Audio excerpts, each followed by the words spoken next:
റെക്കോർഡുകൾ തകർത്ത് മുന്നേറിക്കൊണ്ടിരുന്ന കേരളത്തിലെ സ്വർണ്ണവിലയിൽ ഇന്ന് വൻ ഇടിവ്. ഈ മാസം തുടക്കത്തിലെ കണക്കുകൾ അനുസരിച്ച് സ്വർണ്ണവില 60,000-ന് മുകളിൽ പോകുമെന്നായിരുന്നു ഏവരും ഭയപ്പെട്ടിരുന്നത്. എന്നാൽ നവംബർ 14, 16, 17 തീയതികളിൽ ഈ മാസത്തെ ഏറ്റവും കുറഞ്ഞ നിരക്കിലായിരുന്നു സ്വർണം. 1 ഗ്രാം സ്വർണ്ണാഭരണം ലഭിക്കാൻ 6,935 രൂപ നൽകിയാൽ മതിയായിരുന്നു. രണ്ടാഴ്ചക്കിടയിൽ തന്നെ 3,500ഓളം രൂപ ഇടിഞ്ഞ സ്വർണ്ണവില ചുരുങ്ങിയ ദിവസം കൊണ്ട് അതിനു മുകളിലേക്ക് ഉയർന്നു. ഈ വിലയാണ് ഇന്ന് അപ്രതീക്ഷിതമായി ഇടിഞ്ഞിരിക്കുന്നത്. ഗ്രാമിന് ഒറ്റയടിക്ക് 100 രൂപ കുറഞ്ഞ് ഇന്ന് വില 7,200 രൂപയായി. പവന് 800 രൂപ ഇടിഞ്ഞ് 57,600 രൂപയായി. ശനിയാഴ്ച വരെ പവന് 2,920 രൂപ വരെയും ഗ്രാമിന് 365 രൂപ വരെയും കുത്തനെ കൂടിയ ശേഷമാണ് ഇന്നത്തെ ഈ വിലക്കുറവ്.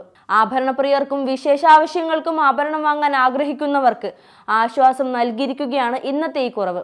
അമേരിക്കൻ പ്രസിഡന്റായി ട്രംപ് സ്ഥാനമേറ്റതിനു ശേഷം സ്വർണ്ണവിലയിൽ വലിയ രീതിയിൽ താഴ്ചയുണ്ടായിരുന്നു. $2,560 വരെ താഴ്ന്ന രാജ്യാന്തര സ്വർണ്ണവില കഴിഞ്ഞ ആഴ്ച $2,715 കുതിച്ചുയർന്നതിന്റെ ഭാഗമായിട്ടായിരുന്നു കഴിഞ്ഞ ആഴ്ച വരെ കേരളത്തിലും സ്വർണ്ണവില കുതിച്ചുയർന്നത്. ഇങ്ങനെ സ്വർണ്ണവില കുതിച്ചുയർന്നപ്പോൾ അതിനെ മുതലെടുത്ത് പല നിക്ഷേപ പദ്ധതികളിലും കനത്ത ലാഭമെടുപ്പ് നടന്നിരുന്നു. ഇവർക്ക് വലിയ തിരിച്ചടിയാണ് ഈ സ്വർണ്ണവിലയിലെ കുറവ് കൊണ്ടുണ്ടാവുന്നത്. അന്താരാഷ്ട്ര വിപണിയിലെ ചലനങ്ങളാണ് സ്വർണ്ണവിലയിൽ പ്രതിഫലിക്കുന്നത്. പണപ്പെരുപ്പം കൂടുന്നത് ചൂണ്ടിക്കാട്ടി കേന്ദ്ര ബാങ്കായ US ഫെഡറൽ റിസർവിലെ അംഗങ്ങൾക്കിടയിൽ ചിലർക്ക് പലിശയിൽ ഇനിയും കുറവ് വരേണ്ടതുണ്ടെന്ന നിലപാടുള്ളവരുണ്ട്. എന്നാൽ മറ്റു ചിലർ പലിശയിൽ ഇനി കുറവ് വരേണ്ട എന്ന് വാദിക്കുന്നവരാണ്. എന്നാൽ ഇനിയും പലിശ കുറഞ്ഞാൽ സ്വർണ്ണവില വീണ്ടും ഉയരും. എന്തായാലും പവന് 800 രൂപ കുറഞ്ഞെങ്കിലും ഇന്നത്തെ നിരക്കനുസരിച്ച് 1 പവൻ സ്വർണം വാങ്ങാൻ നികുതിയും പണിക്കൂലിയും ചേർത്ത് 60,000 മുതൽ 65,000 രൂപ വരെ നൽകേണ്ടതായി വരും.